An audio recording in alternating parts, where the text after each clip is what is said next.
رات کی خاموشی میں ایک سوال صدیوں سے بار بار اٹھتا ہے، یہ سرزمین اتنی بابرکت کیوں ہے اور اس پر ٹکراؤ بار بار کیوں لوٹ آتا ہے؟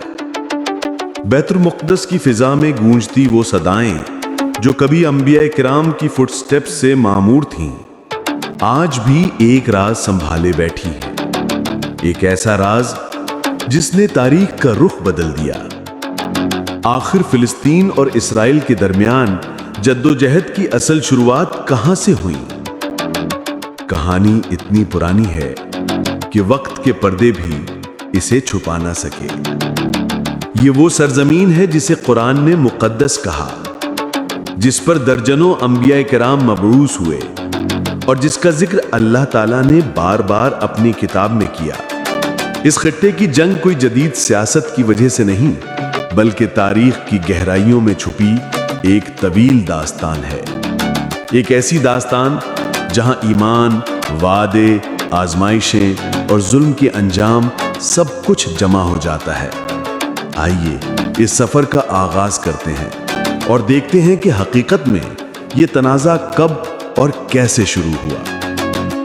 بنی اسرائیل کی ابتدا اور اللہ کا وعدہ۔ قدیم صحرا، نرم نیلا فلٹر، دور افق پر دھند۔ اصل کہانی شروع ہوتی ہے حضرت ابراہیم علیہ السلام سے۔ اللہ نے انہیں ایک عظیم امتحان سے گزارا۔ ان کے بعد ان کی نسل سے وہ انبیاء پیدا ہوئے جنہیں ہم بنی اسرائیل کہتے ہیں۔ اللہ نے بنی اسرائیل کو نعمتیں دی، ہدایت دی، انبیاء عطا کیے، مگر جب بھی وہ ہدایت سے دور ہوتے ان پر آزمائشیں نازل ہوتی۔ قرآن یہ بیان کرتا ہے کہ اللہ نے ان سے کئی بار وعدے لیے اور کئی بار انہوں نے وعدے توڑے۔ ساتھ ہی یہ بھی حقیقت ہے کہ انبیاء کی ایک بڑی تعداد اسی سرزمین میں مبعوث ہوئی۔ یہ خطہ پہلے ہی ایک الہی پس منظر رکھتا تھا۔ یہیں سے اس سرزمین کی تقدیس اور اس پر حق کے لیے جدوجہد کی ابتدا ہوئی۔ بیت المقدس کی تعمیر اور دینی عظمت۔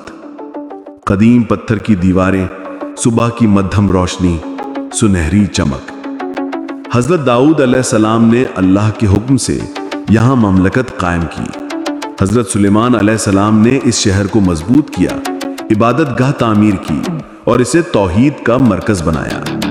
بیت المقدس ہمیشہ سے اللہ کے سجدہ گاہوں میں سے ایک رہا ہے۔ یہ وہ مقام ہے جہاں انبیاء نے عبادت کی، جہاں اللہ کا ذکر بلند ہوا، جہاں قوموں کو انصاف سکھایا گیا۔ لیکن جیسے ہی بنی اسرائیل نے دین سے روگردانی شروع کی، ظلم بڑھا، گناہ بڑھے، انصاف کم ہوا۔ نتیجہ یہ ہوا کہ اللہ نے دوسری قوموں کو ان پر مسلط کیا۔ یہ آزمائشیں قرآن میں تفصیل سے بیان ہوئی ہیں۔ یہاں سے اس خطے میں کھلتے بند ہوتے دروازے کی طرح طاقت کی تبدیلی کا سلسلہ شروع ہوا۔ مسلمانوں کا عروج اور فتح بیت المقدس۔ دور سے آتی اذان کی آواز، ریت کے میدان میں بڑھتی ہوئی فوج کی سلو موشن۔ صدیاں گزری، پھر ایک نئی قوم اٹھی، امت محمد صلی اللہ علیہ وسلم۔ حضرت عمر فاروق رضی اللہ عنہ کے دور میں اسلام پھیلا۔ عدل اور خوف خدا نے عربوں کو دنیا کی طاقتوں کے سامنے کھڑا کر دیا۔ 641 عیسوی میں مسلمانوں نے بیت المقدس کا محاصرہ کیا، لیکن تاریخ یہ بتاتی ہے کہ یہاں کوئی تباہی نہیں ہوئی، نہ آگ، نہ قتل عام۔ جب بیت المقدس کے عیسائی حکمرانوں نے کہا کہ ہم شہر کی چابی خود امیر المومنین کے ہاتھ میں دیں گے، تو حضرت عمر مدینہ سے پیدل نکلے۔ وہ لمحہ تاریخ کا ایک شاندار موڑ تھا۔ نہ شان و شوکت، نہ شاہانہ لباس، صرف عاجزی، تقوی اور عدل۔ شہر کی چابیاں حضرت عمر کو دی گئیں اور بیت المقدس پہلی بار اسلام کے پرچم کے تلے آیا۔ یہ وہ وقت تھا جب اس سرزمین نے امن دیکھا، وہ امن جو صدیوں تک قائم رہا۔ صلیبی حملے اور صلاح الدین ایوبی کا کردار۔ یورپی صلیبی جھنڈے، دھندلے چہرے، جنگ کے آثار، دھیمی موسیقی۔ وقت گزرتا رہا، پھر یورپ میں صلیبی تحریک اٹھی، مذہبی جنون اور سیاسی مفادات کے امتزاج نے ایک نئی آگ بھڑکا دی۔ 1099 میں صلیبی لشکروں نے بیت المقدس پر قبضہ کیا۔ تاریخ بتاتی ہے کہ شہر میں ظلم ہوا، لیکن یہ دور زیادہ دیر قائم نہ رہ سکا۔